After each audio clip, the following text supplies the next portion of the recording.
Testing, testing, testing. Testing 1, 2, 1, 2, 1, 2, 1, 2, 1, 2, 1, 2, 1, 2, 1, 2, 1, 2.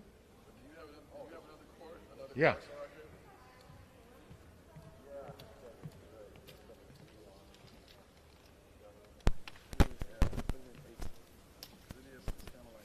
Well, put in a different one. Well, actually, yeah, put in 8 and then. I don't. I'll check it right now, though. Okay? I just feel like a little static in my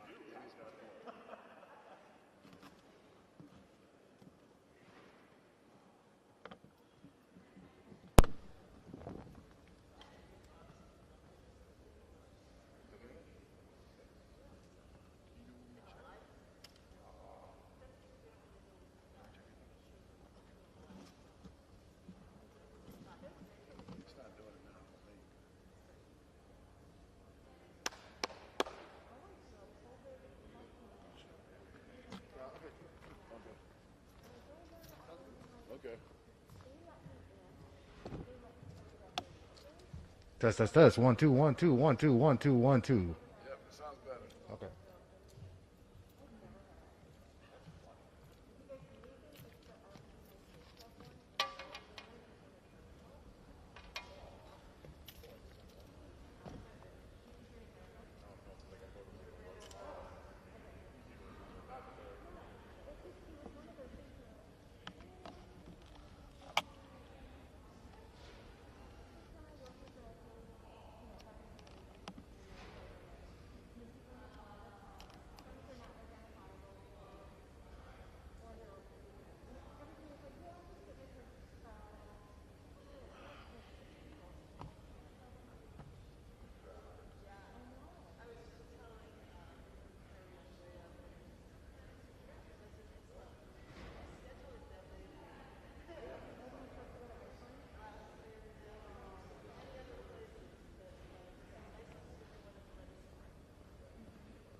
Trying to make you scared.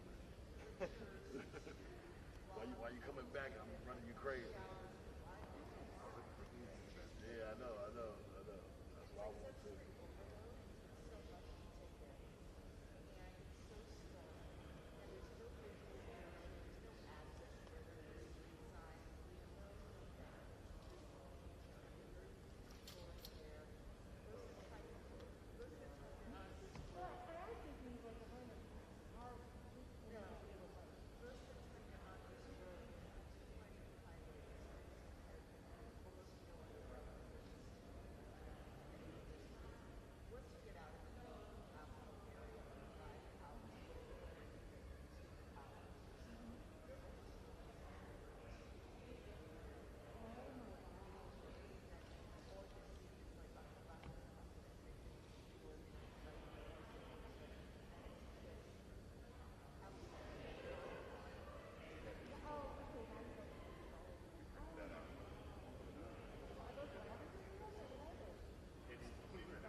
Good afternoon and welcome to South Elgin High School. I'm Suzanne Johnson, the Deputy Superintendent of Instruction, and it is our honor and pleasure to welcome Governor Pritzker to South Elgin High School and School District U46.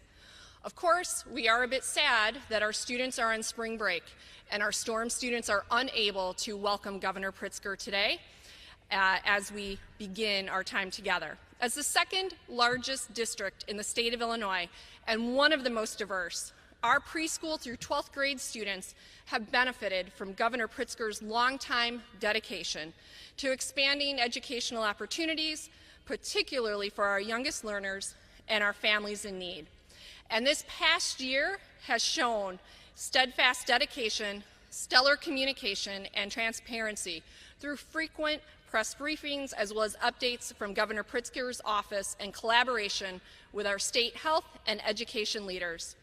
In School District U46, where we cite 103 home languages and more than a third of our students are English language learners and more than 60% of our students are from low-income families, we have greatly appreciated the support and the flow of federal and state funds to support teaching and learning.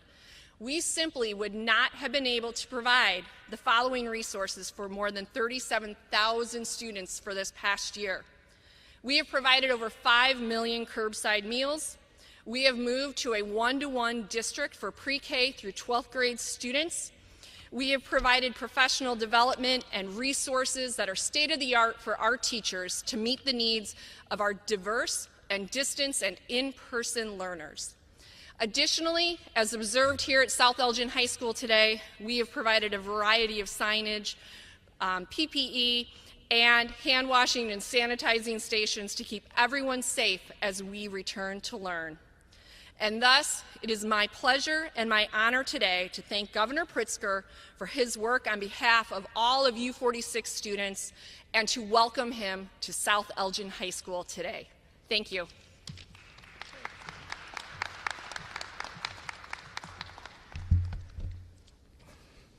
Well, thank you very much, Deputy Superintendent Johnson, and thanks to all of the leaders here at U46, here at South Elgin High, and throughout the state, people who have stood up in the most difficult circumstances to make sure that our kids are getting educated as best we can in the worst pandemic that this nation, this world really, has ever seen. The Elgin Area School District has had the immense responsibility of guiding 37,000 students and their families through learning in the COVID-19 pandemic. And again, the leadership, the communications to parents, to all the stakeholders in our schools has been exceptional here at U46. I also want to offer my appreciation to our elected leaders, to Senator Karina Villa and to Representative Maura Hirschauer for all that they do on behalf of the school district, which is the second largest school district in our state. After a year of battling the impact of COVID-19 on our schools and our families and our children, we're here today to talk about how we can best support our students.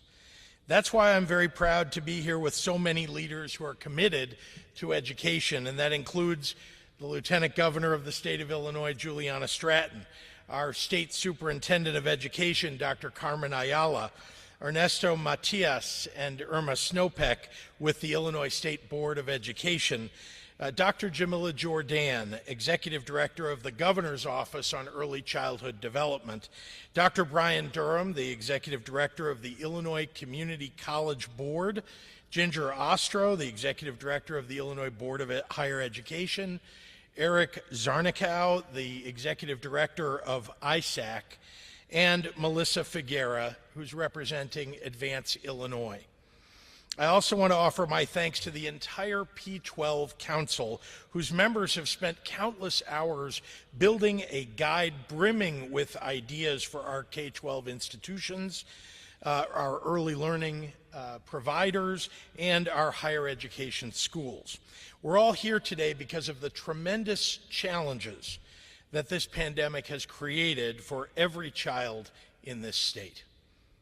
If you're a parent, I know you've spent most of this pandemic worried about how your kids are learning, with all the screens and the Zooms. Sometimes you're worried about whether they're learning at all.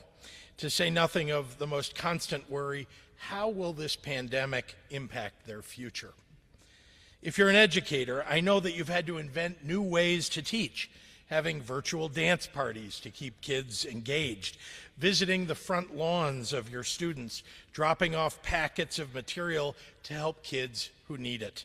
I know that you're working very hard and may have some pandemic fatigue, and I know that through it all, you're always trying to do what's best for your students, and I really do want to express my gratitude to people who serve in the teaching profession. If you're a school administrator or a local elected official, I know that you've spent most of this pandemic making sure that kids are fed, helping to find innovative resources for teachers to adapt their teaching and finding resources to expand broadband access or obtain new devices for the students who didn't have one to begin with. Over the last year, I've spoken with so many of you who are so worried about what the future may hold now. We're here today to take a little bit of that worry off your plates. I'm very pleased to announce that thanks to the American Rescue Plan, about $7 billion will be available over the next 3 years to renew K-12 learning for Illinois students, an unparalleled influx of resources with which we can truly do right by our students. With these enormous new resources comes the great challenge that most districts have never had to face: how to avoid having the last 12 months become the lost year for our students. To revitalize learning and teaching for students and educators, our response must be intensive, holistic, and practical. That's why my administration and the P20 Council are supporting districts and schools with a 180-page guide to assist in this all-hands-on-deck effort. The Learning Renewal Resource Guide isn't a substitute for local ideas and homegrown initiatives, but it is an expert compendium of some of the best ways to renew learning, whether it's academic and behavioral counseling, out-of-classroom experiences like high-value tutoring, after-school programs and summer camps, or creating individualized student profiles to craft the best plans for all students. This living document serves as a starting point to our ongoing conversations about how to best meet students and educators where they are. Most importantly, the Illinois Learning Renewal Resource Guide recognizes that there's no one-size-fits-all solution for the thousands of schools that span our almost 58,000 square miles of Illinois. But it does guide every district through the best ways to embrace their students after this long period of disruption. I also want to say this: things like tutoring, extended hours, or intensive mental health services are all expensive programs that might be tough to fund in a normal year. But this is not a normal year. These federal resources make it possible for districts to make significant investments that were otherwise out of reach. So it's essential that we take full advantage of this moment for our children. If you're a parent, a student, or an educator and want to read the guide or learn more about these ideas, please visit the Illinois P20 Council website. I'm also encouraging districts to invite teachers, students, and community organizations like libraries or nonprofits, local government leaders, and of course, parents themselves into this conversation. It took a village to raise a child before the pandemic turned life upside down. So the best thing that we can do now is engage the whole village in helping the children process the experience and restore the learning. In addition to the work at the district level, I'm also launching 4 new initiatives at the state level to provide guidance and support in some of the most critically important aspects of learning renewal. First, high-impact tutoring, with a focus on aligning tutoring with classroom instruction throughout the school year and during the summer. Next, social and emotional learning, with partners including the Center for Childhood Resilience at Lurie Children's Hospital. Next, interim assessment guidance, so educators can best target students' needs without holding the assessment results over anyone's heads. And lastly, bridge transition support to encourage enrollment in both early childhood programs and in higher education. The last year has been incredibly difficult for everyone. Teachers working tirelessly to adapt to remote learning. Parents gave their all to guiding their children through challenges that no one ever saw coming. And of course, our kids watched their day-to-day be usurped by a pandemic, a traumatic experience for any adult to have to navigate, let alone a child. During this pandemic, Illinois led the nation in supporting our families. No state invested as much in keeping early childhood centers open as Illinois did. No state invested as much in housing assistance so that vulnerable families didn't have to worry about living on the streets. And as we recover from this pandemic, I'm committed to making sure that we continue to lead the nation, this time in assisting our schools to make this new $7 billion count over the next several years to overcome the pandemic's effects on our students, on our parents, and on our educators. And with that, I'm very proud to turn it over to my partner in governance, someone who has done an outstanding job for the families of Illinois, especially kids, and that's our Lieutenant Governor, Juliana Stratton.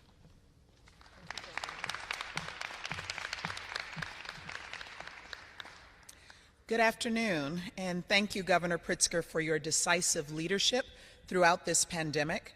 You have remained committed to the science and the data, and you never view Illinoisans as spreadsheets or graphs. You always see the very real and increasing needs of our families and communities, and yes, our students, and you are focused on solutions.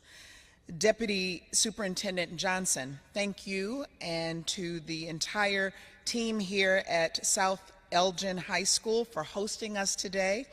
I am absolutely inspired to be here with my former colleagues and friends of the Illinois General Assembly and our state's education leaders and P20 Learning Renewal co-chairs, all of whom have already been acknowledged by the governor.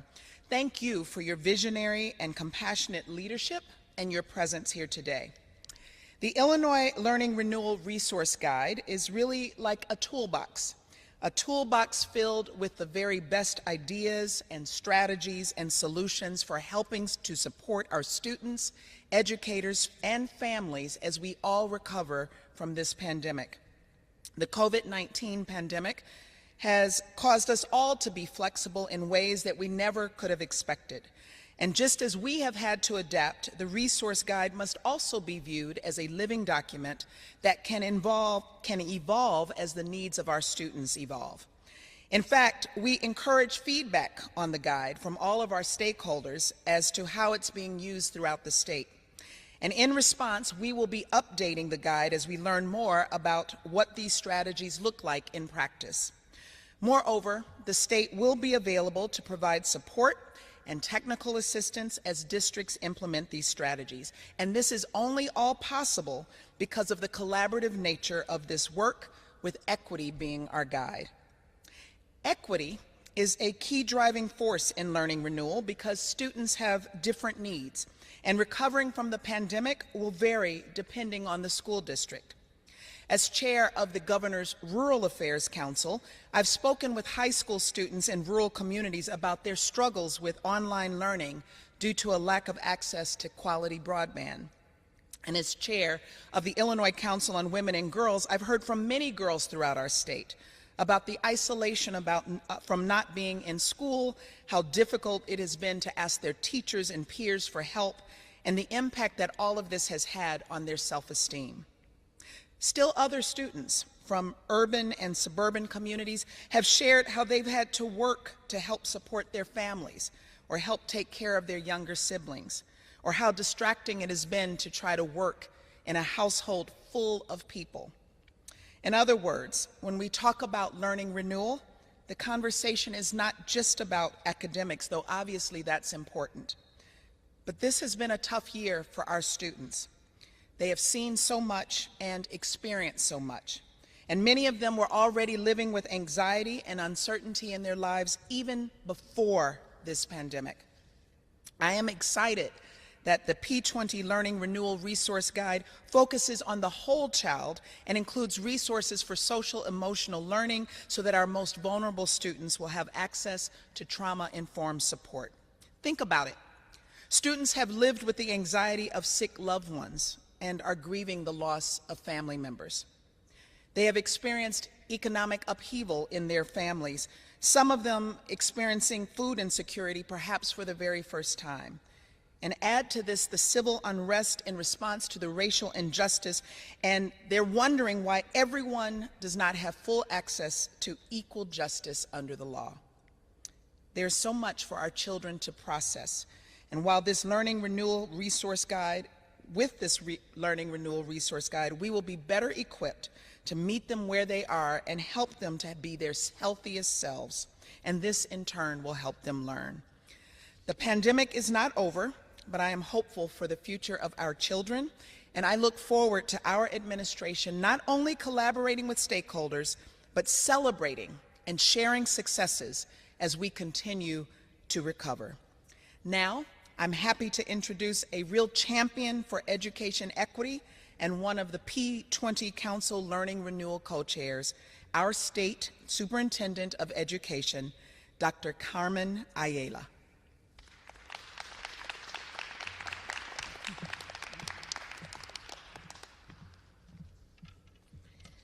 Thank you, Lieutenant Governor Stratton. And I want to say thank you to our education community, to our teachers, our administrators, our custodians, our school nurses, our counselors. Thank you for all that you have done and continue to do for Illinois students during this pandemic. Thank you for your dedication to helping our students make it through this past year. With the influx of federal funding and the Learning Renewal Resource Guide, we are now presented with a unique opportunity to transform systems of learning for students, to reshape our new normal so that our students return to an education system that is more equitable, more individualized, and more responsive to their needs. We have almost crossed the threshold of having 100% of our school districts back to offering some in-person instruction, and we look forward to reaching fully in-person instruction statewide by Phase 5. This opportunity allows us to take a step back and dedicate focused attention to investing in learning renewal.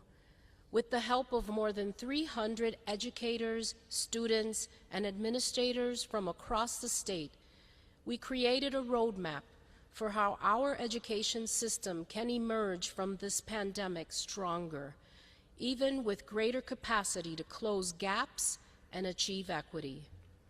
The Learning Renewal Resource Guide outlines 12 strategies that can help serve as a starting point for local conversations about spending decisions.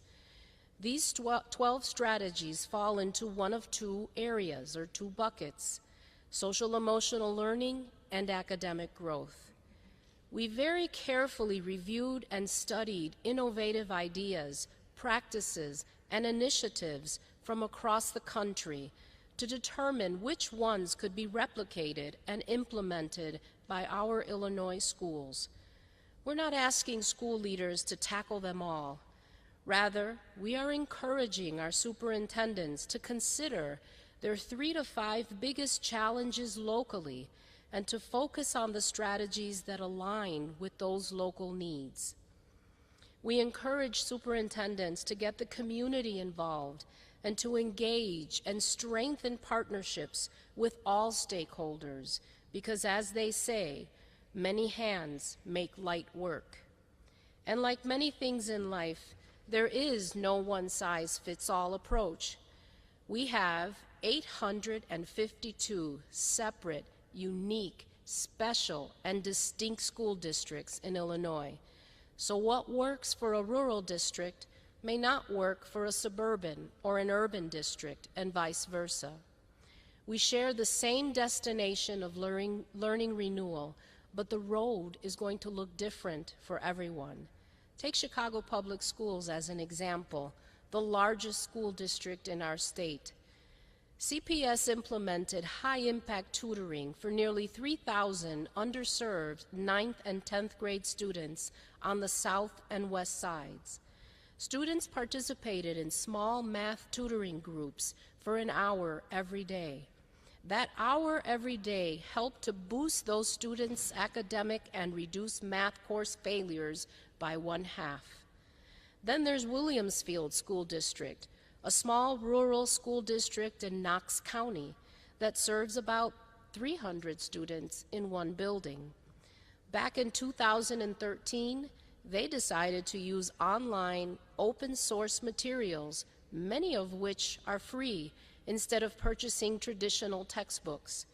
They used those savings to invest in technology and a technological infrastructure, including purchasing electronic devices for each student and creating a cutting-edge STEM program that otherwise would have been impossible. We look forward to hearing more stories like these, and we encourage our educators to submit their feedback, to submit their ideas on the P20 Council website. This opportunity may be once in a lifetime.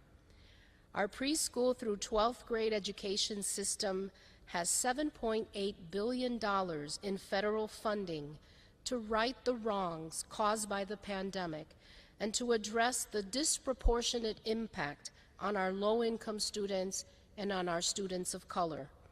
To right these wrongs, we will need to be bold, and we will need to work together. With this roadmap as our starting point, we will make it to our destination. And now I will turn things over to Dr. Jamila Jordan. Thank you.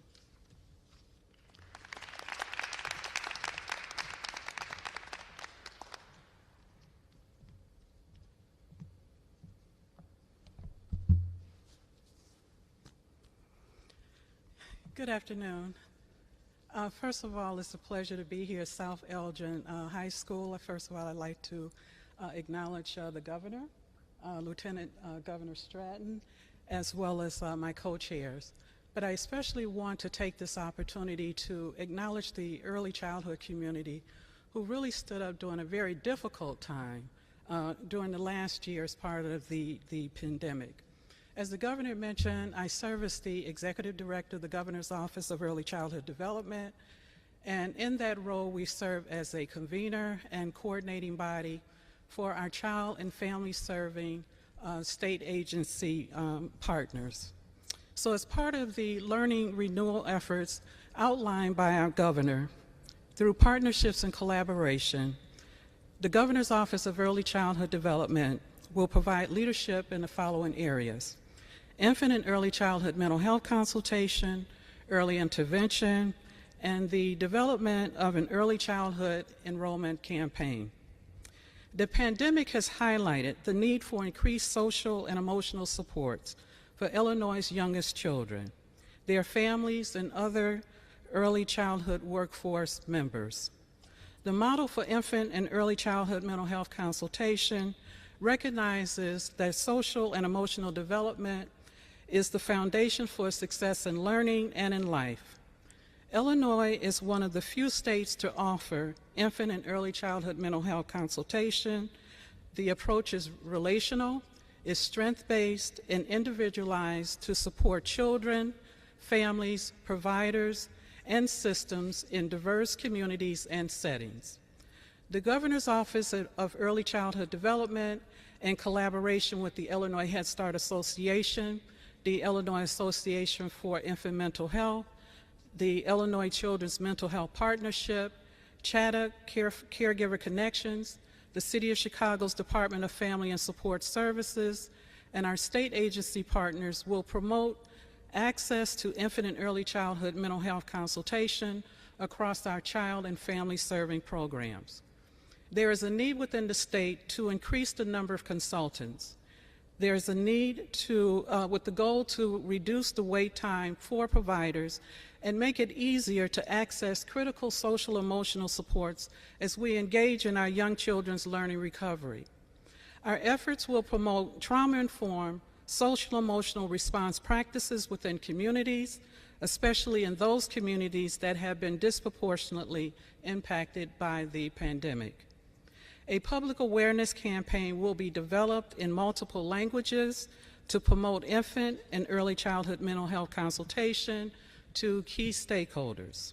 Finally, GOECD plans to streamline the professional development for infant and early childhood mental health consultants, increasing the number of and availability of consultations. Developing a campaign, among other efforts, advances the Illinois Legislative Black Caucus Education and Workforce Equity Act, specifically the Infant and Early Childhood Mental Health Consultation Act. The second initiative is related to early intervention, which supports the families of infants or toddlers with a disability or developmental delay. As a result of the pandemic, there is a need to address the challenges experiencing in accessing technology to receive early intervention via telehealth services, and the need for culturally responsive materials for linguistically diverse families to assist them in understanding service delivery options. To support families to support their children in meeting their developmental milestones, the Governor's Office of Early Childhood Development, in partnership with the Illinois Early Intervention Clearinghouse and the Department of Human Services Bureau of Early Intervention, will provide technology for early intervention telehealth and will facilitate the development of culturally responsive materials in multiple languages. In addition to these efforts, we envision, as part of our learning recovery efforts, that there will be preschool sessions. Finally, as a result of the pandemic, child enrollment and referrals are down across our state's early childhood mixed delivery system. GOECD will convene stakeholders to support the development of a statewide early childhood awareness and enrollment campaign. The campaign will promote the importance of and availability of early childhood programs that supports that are available to families. As part of this campaign and outreach effort, we plan to use a statewide text messaging platform for families to highlight the importance of early learning. We want Illinois' youngest children and their families back in their early care and education settings to provide the necessary systems of supports that will facilitate our youngest children's learning recovery. Thank you again for the opportunity to be with you today and to share our plan on behalf of the Governor's Office of Early Childhood Development. At this time, it's my pleasure to bring to the podium the Honorable Representative Hirschauer, the representative of the 49th District.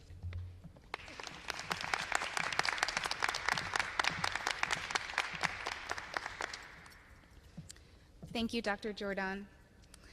It is an honor to be here today at Storm Nation in U46 to speak with you about the pandemic's impact on our schools and families, and most importantly, to celebrate the opportunities we have to rebuild as we move towards that glimmering light at the end of the tunnel. Our families and our communities depend on the hard work, ingenuity, and energy of our educators, administrators, and school staff. For over a year, our educators have put their hearts and souls into crafting remote and hybrid lesson plans. They have learned new technologies to better serve their students and found creative ways to keep our kids engaged in this strange new normal. Many teachers juggled overseeing their own family's remote learning alongside creating and leading virtual learning experiences for their students.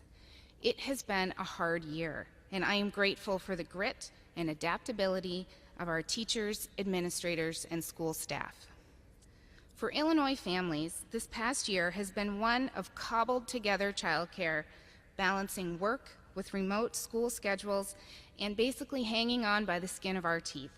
My husband and I have been working from home and overseeing 3 different school schedules for our kiddos in kindergarten, 6th grade, and 8th grade. We are living this chaotic new normal right alongside all of you, and we understand the worry and fear that grips Illinois families. Are our children falling behind? How is the pandemic affecting their mental health? And how can we do better? As we make the welcome transition back to full-time in-person learning, we must focus on rebuilding and supporting our classrooms with resources to fill the achievement gap that has now become a chasm. I'm so happy to be here today with Governor Pritzker, Lieutenant Governor Stratton, and our wonderful educational leaders in the official unveiling of the Learning Renewal Guide that will help us do just that, build back better. Through funding from the Federal CARES Act and guidance provided in the Learning Renewal Guide, our local schools stand to emerge from the pandemic better equipped to meet the varied needs of all students, especially our most vulnerable. With a focus on equity, the guide outlines tried and tested strategies to close achievement gaps, improve social-emotional supports, and address the immediate needs of students most set back by the pandemic. As a former educator and a current state legislator, I am honored to be a part of this collaborative process of rebuilding our public schools. We have an extraordinary opportunity to build back better with a strong focus on equity and social-emotional learning. I look forward to working with our local school districts to meet the unique needs of Illinois families. And with that, I would like to introduce my friend and colleague, the Honorable Senator Karina Villa.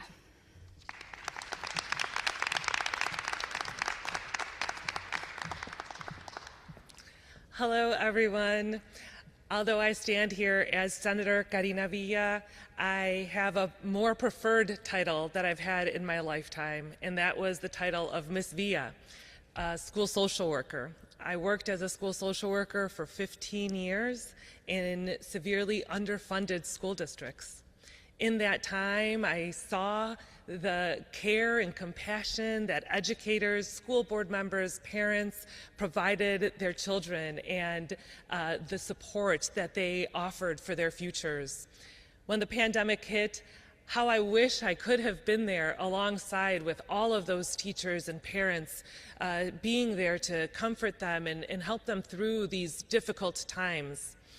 I was there as the state rep and then as a state representative for them, listening to them as they were calling and letting our office know about their fears, about what was happening with their students, with their children, with their community. Teachers who called and said, Karina, how will I build a sense of community for my students? How will we make sure that our students are eating? How will we make sure that the parents are able to go to work? It was desperate times for sure.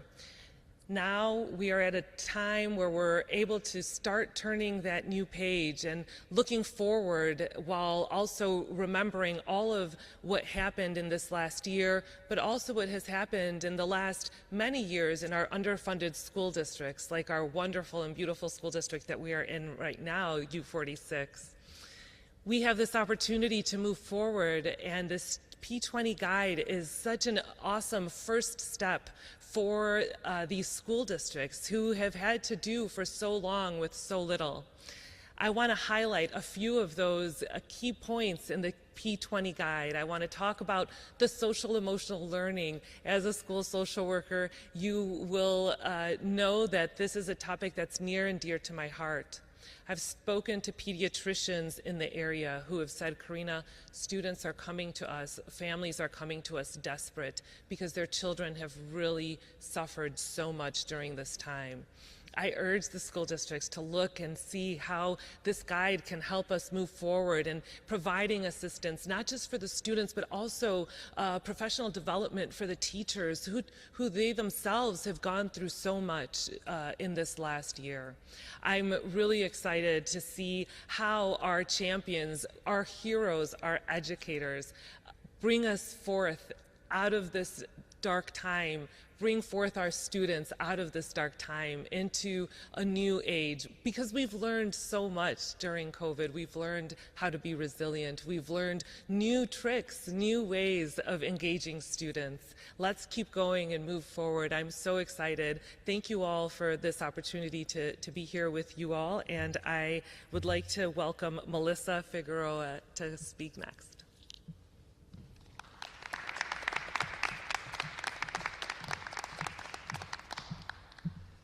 Good afternoon.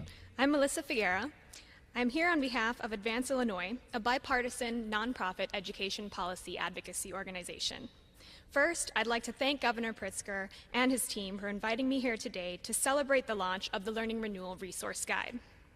After months of collaborative work with the governor's office and other state leaders, practitioners, and experts, on behalf of Advance Illinois, I am truly excited by the release of this guide and its ability to assist local leaders as they work to address their students' needs during this unprecedented time. We've already heard from the field how eager school and district leaders are for this vital information. Though we don't have statewide assessment data to help paint a fuller picture of the impact of the pandemic on academics, the data we do have begin to show the depth and breadth of the impact this crisis is having on Illinois students, from early childhood through post-secondary. The state has seen an estimated drop in enrollment of 35,822 students, or 1.9% of the prior year's enrollment. That represents nearly twice what the decline was projected to be. Kindergarten through third grade saw the steepest declines by far, as much as 20 to 50% in some areas, which is especially concerning in light of how important those early years are for children's development. At the other end of the educational continuum, overall post-secondary enrollment in Illinois dropped by over 5% this year, a larger decline than the national average. As those who spoke before me have mentioned, qualitative and quantitative data alike suggest that students are facing trauma and toxic stress as a result of the pandemic and its impacts on families. So in addition to working to support accelerated academic recovery and growth for students, schools will have to find new and creative ways of truly supporting the whole child.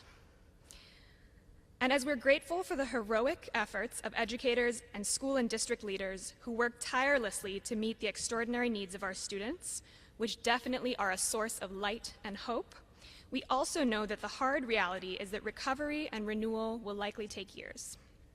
While we are eager to go back to normal, we must remember that learning renewal should be viewed as a marathon, not a sprint. For educators and district leaders still enmeshed in reopening plans, and knowing that many districts do not have deep administrative resources, we are delighted that the P20 Council, under the leadership of Deputy Governor Jesse Ruiz, and with truly outstanding support from the Boston Consulting Group, and the involvement of hundreds of experts and practitioners from across the state, is now releasing this resource guide, which we hope and expect will be user-friendly, just as it is substantive and helpful in supporting local leaders in making the best possible use of local, state, and federal funds. Given the caliber and richness of the resource guide, this team effort also puts Illinois in the vanguard nationally when it comes to supporting schools and colleges to rise to this moment.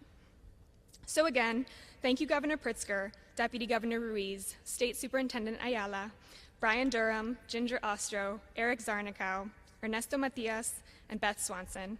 It has been an honor to work alongside you, and we are incredibly lucky to have you at the helm during this unique and challenging moment in time. I'm now going to ask the governor to come back up and join us for Q&A.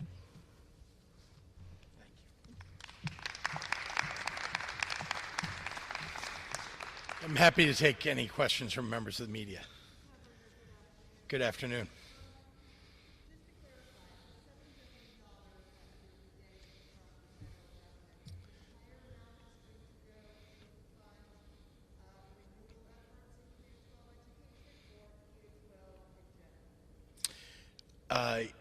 All of those dollars, $7 billion, were allocated by the federal government, by the Congress, and as proposed by in the American Rescue Plan, as well as in a plan that was passed in December, a portion of it, all to education throughout the United States, but directly to school districts.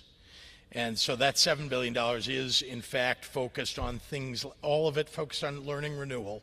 That's the purpose of it. And all of it focused on things like what kinds of summer programs are necessary, what kinds of tutoring may be necessary, providing social work in schools for kids who may need some extra assistance, mental health support, and so on, all of which may be effects of the pandemic.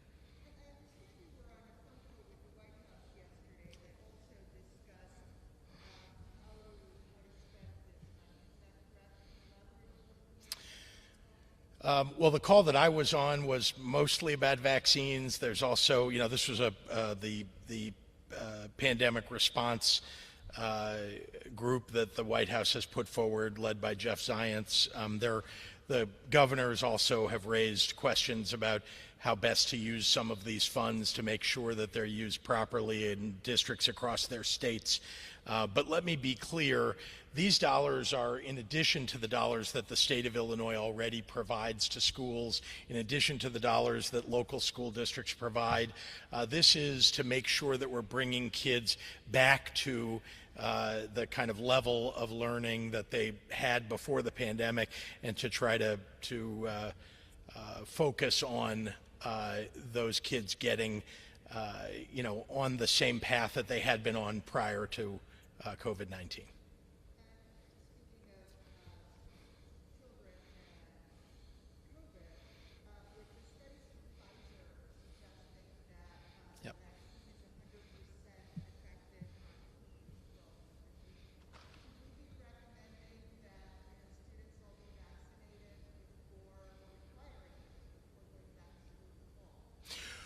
Well, those studies have not been verified yet. That was an announcement made by Pfizer, and so as soon as we have those studies verified, that no doubt will affect who would get vaccinated.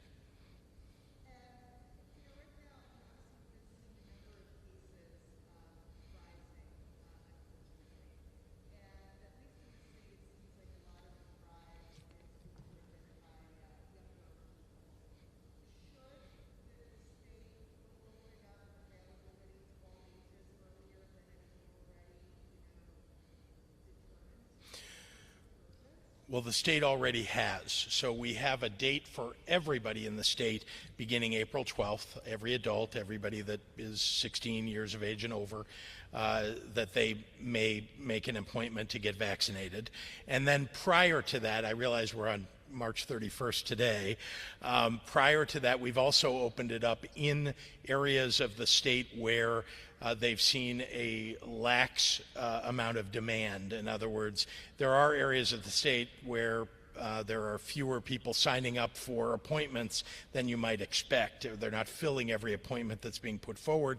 And so we want to make sure we get every dose into every arm that we possibly can across the state as quickly as possible. So in those areas, they are opening up, Sangamon County being one example of that, to everyone 16 years of age and over. I'm concerned, I will be honest with you, that the city of Chicago seems to want to delay beyond April 12th. In terms of opening up to everybody. I think that they will want to do that sooner than they are currently planning to, but they get their doses directly from the federal government, are making some different decisions there. But let me just be clear, we should be getting every dose into every arm that we possibly can, beginning as soon as we possibly can. We are getting more doses right now. We are getting many more doses than we were even last week. That's a great thing, and we want to make sure that we're running people through these vaccination centers as quickly as possible. People are making appointments as soon as they possibly can, and we're going to do everything we can to get Illinois to a place where we get to herd immunity as fast as we could.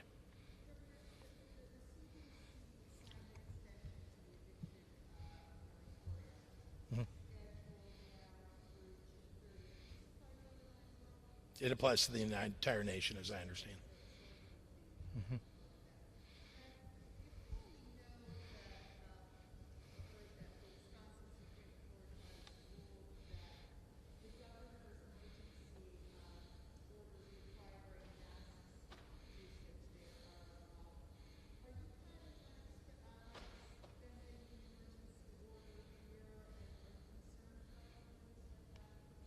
Well, the Wisconsin Supreme Court all along has been hyper-political. It is a Republican-controlled Supreme Court that seems to want to battle against the best advice of our Centers for Disease Control, against the best mitigations that we know work. That's not a course that we want to follow in the state of Illinois. We want to keep people healthy and safe, and we're doing that with the mitigations that we have in place. Masks are necessary. Right now, masks are necessary. When we can get enough people vaccinated, when we can get to a point where things are fully open and we have herd immunity, we can we'll be able to, what's the right term, doff our mask, but take it off. But I want to be clear, right now we have a little over a third of our adult population is vaccinated, which is terrific. And over 70% now of our seniors, 65 and over, are vaccinated, and that's terrific too. But many people are not vaccinated, and we want to just make sure that we're keeping everybody safe as long as possible.